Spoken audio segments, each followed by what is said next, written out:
हरे कृष्णा। तो हम लोग पिछले वाले वर्सेस में देखते हैं कि लॉर्ड श्री कृष्ण बताते हैं एक इंसान के बारे में जो कि फेथफुल है और उसको क्या क्या लाभ मिलता है।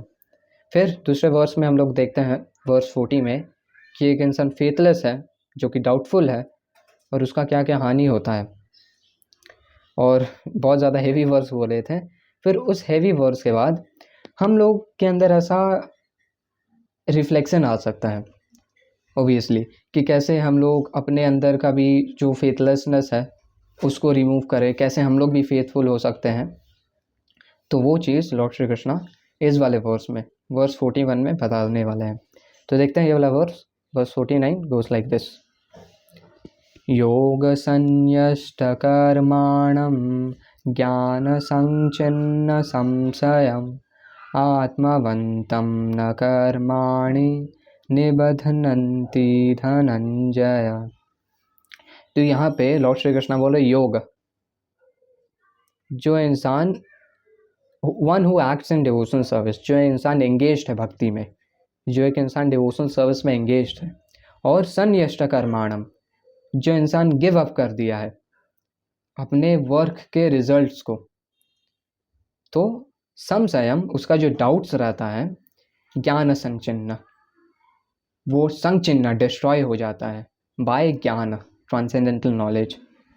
और वो कैसा रहता है, आत्मवंतम, वो सेल्फ में सिचुएटेड रहता है। और ओ धनंजय, ओ कॉन्करर ऑफ द रिचेस, न कर्माणि निबद्धन्ति, उसको कोई रिएक्शन ऑफ वर्क भी बाउंड नहीं करता है। आते हैं हम लोग एक बार देखते हैं श्रीला प्रभात के ट्रांसलेशन और पपट को। श्रीला प्रभात कीजिए। One who acts in devotional service, renouncing the fruits of his actions, and whose doubts have been destroyed by transcendental knowledge, is situated factually in the self. Thus, he is not bound by the reactions of work. O conqueror of riches. इस verse को अच्छे से समझने के लिए हम लोग आते हैं श्रीला प्रभात के प्रॉफिट में। यहाँ पे श्रीला प्रभात लिख रहे हैं कि one who follows the instructions of Bhagavad Gita as it is imparted by the Lord, the personality of Godhead himself, becomes free from all doubts by the grace of transcendental knowledge. तो हम लोग को ऐसा लगता है starting में, beginning में, कि हम लोग को अगर नॉलेज मिलेगा बहुत सारा तब फाइनली मेरे अंदर फेथ आएगा। हमको फेथ के लिए नॉलेज चाहिए, लेकिन ये बहुत ज़्यादा ट्रू नहीं है, क्योंकि अगर हम लोग फेथ रखें तो ऑटोमेटिकली लॉर्ड श्री कृष्णा के मर्सी से हम लोग के पास नॉलेज मिल जाएगा।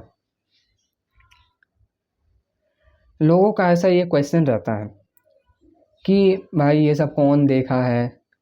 कुछ लोग ऐसा बोलते हैं कि अगर हम भगवान को एक बार देख लिए तो हम डेफिनेटली भक्ति बहुत ज़्यादा हार्डवर्किंग से चालू कर देंगे, हार्डवर्क तरीके से चालू कर देंगे, बहुत ज़्यादा डेडिकेशन से चालू कर देंगे भक्ति, अगर हम एक बार भगवान को देख लिए फेस टू फेस। तो एक्चुअल में हम लोग कैसे भगवान को देख सकते हैं फेस टू फेस? क्या कोई तरीका है? यस, डेफिनेटली है। तो उस तरीके को समझने के लिए पहले हम लोग को एक एग्जाम्पल को समझना होगा, जो कि है, मान लो दूध है, तो हर एक दूध में मक्खन रहता है, लेकिन स्टार्टिंग में हम लोग को क्या नज़र आता है? मक्खन नहीं।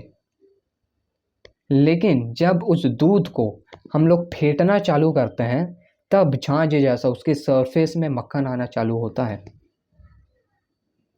सिमिलरली हम लोग जब डिवोशनल सर्विस परफॉर्म करते हैं, जब हम लोग भक्ति परफॉर्म करते हैं, जब हम लोग एटलीस्ट 16 राउंड्स चैंट करते हैं, स्पेशली इन ब्रह्म मुहूर्त, जब हम लोग कृष्ण कथा सुनते हैं, जब हम लोग भगवद गीता श्रीमद् भागवतम रीड करते हैं, और भी जितने सारे भक्ति के लिम्स है, पार्ट्स है, उसको करते हैं, लॉर्ड श्री कृष्णा के लोटस फीट में ट्रांसेंडेंटल लविंग सर्विस रेंडर करते हैं, तब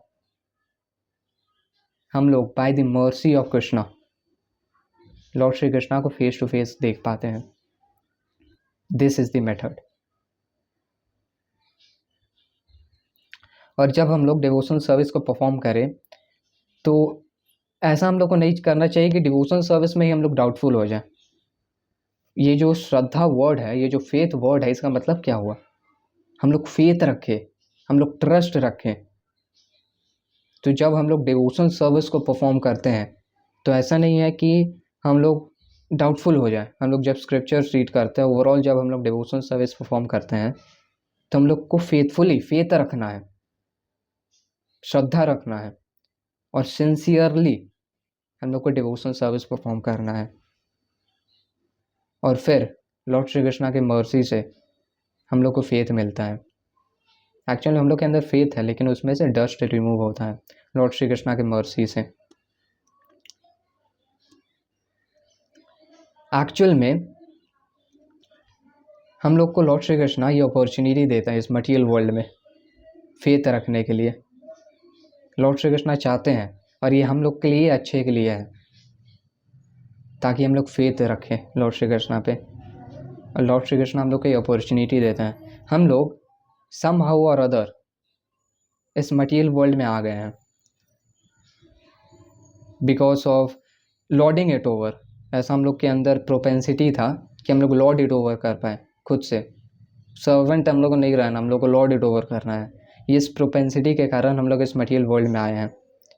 फिर भी लॉर्ड श्री कृष्णा अपने मर्जी से इस मटीरियल वर्ल्ड को क्रिएट करते हैं और हम लोग को वेदास देते हैं ताकि हम लोग नॉलेज एक्वायर कर पाएँ।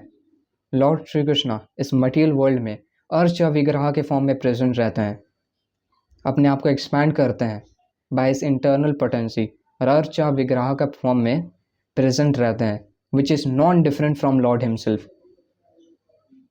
और वो ऐसे प्रेजेंट रहता है अर्चा विग्रह के फॉर्म में, ताकि इस मटीरियल वर्ल्ड में जितने सारे डिवोटीज़ हैं उनका डिवोशनल सर्विस फैसिलिटेट हो पाए। और ये भगवान हम लोग के इस मटीरियल वर्ल्ड में एक अपॉर्चुनिटी देते हैं जो कि हम लोग के लिए अच्छे के लिए है, कि हम लोग फेथ रखें। तुम देखोगे कि चलो ये टॉपिक फिर कभी हम डिस्कस करेंगे। तो ये चीज़ है, ये चीज़ को हम लोग को रियलाइज़ करना है। और यही लॉर्ड श्रीला प्रभुपाद यही बोल रहे हैं इन 2 लाइन में कि one who follows the instructions of Bhagavad Gita as it is imparted by the Lord, the personality of God himself becomes free from all doubts by the grace of transcendental knowledge। तो जो इंसान भगवद गीता के इंस्ट्रक्शंस को follow करता है, और देखो Lord Shri Krishna कोई मटेरियल ऑब्जेक्ट नहीं है जिनको हम लोग फेस टू फेस देखने के लिए या जिनके फुटस्टेप्स में फॉलो करने के लिए हम लोग को उनके फिजिकली प्रेजेंट होना पड़ेगा। हाँ, फिजिकली प्रेजेंट होना बेस्ट है, लेकिन एट द सेम टाइम वो मटेरियल ऑब्जेक्ट नहीं है कि किसी को फील करने के लिए हम लोग को फिजिकली प्रेजेंट होना पड़ेगा। नहीं, Lord Shri Krishna is absolute. Lord Shri Krishna के होली नेम्स को जब हम लोग चैंट करते हैं, जब हम लोग कृष्णा को कथा को सुनते हैं, तो it is non different from Lord Shri Krishna. जब हम लोग लॉर्ड श्री कृष्णा के इंस्ट्रक्शंस को फॉलो करते हैं, जो श्रीला प्रभुपाद लिख रहा है इंस्ट्रक्शंस ऑफ भगवद गीता, जब हम लोग लॉर्ड श्री कृष्णा के इंस्ट्रक्शंस को फॉलो करते हैं, it is as good as seeing Lord face to face and associating with Lord. Lord कोई मटेरियल ऑब्जेक्ट नहीं है जिनके एसोसिएशन में आने के लिए हम लोग को फिजिकल प्रेजेंट होना पड़ेगा। हम लोग ये सब करके भी लॉर्ड के साथ एसोसिएट कर सकते हैं। Lord is absolute. तो ये बात बोला जा रहा है श्रीला प्रभुपाद इन 2 लाइन में। और आगे देखते हैं, he as a part and parcel of the lord in full Krishna consciousness is already established in self knowledge. तो ये तो एक बात हो रहा है इस वाले वर्स में कि ज्ञान संचिन्न संशयम, और एक बात हो रहा है कि ना कर्माणि निवेदनन्ति, ये बात हो रहा है। तो he as a part and parcel of lord in full Krishna consciousness is already established in self knowledge. As such, he is undoubtedly above the bondage of work। तो एक इंसान इस चीज़ को रियलाइज़ करता है कि वो एक पार्ट एंड पार्सल है लॉर्ड श्री कृष्णा का, और वो फुली कृष्णा कॉन्शियस रहता है, और ऐसे वो सेल्फ नॉलेज में सिचुएटेड रहता है, एस्टैब्लिश्ड रहता है, और ऐसे उसको कोई बॉन्डेज ऑफ वर्क ऐसे उसको अफेक्ट भी नहीं करता है। तो ये छोटा सा श्रीला प्रभुपाद का पॉपर्ट था जिससे हम लोग बहुत कुछ सीख सकते हैं एक्चुअल में। तो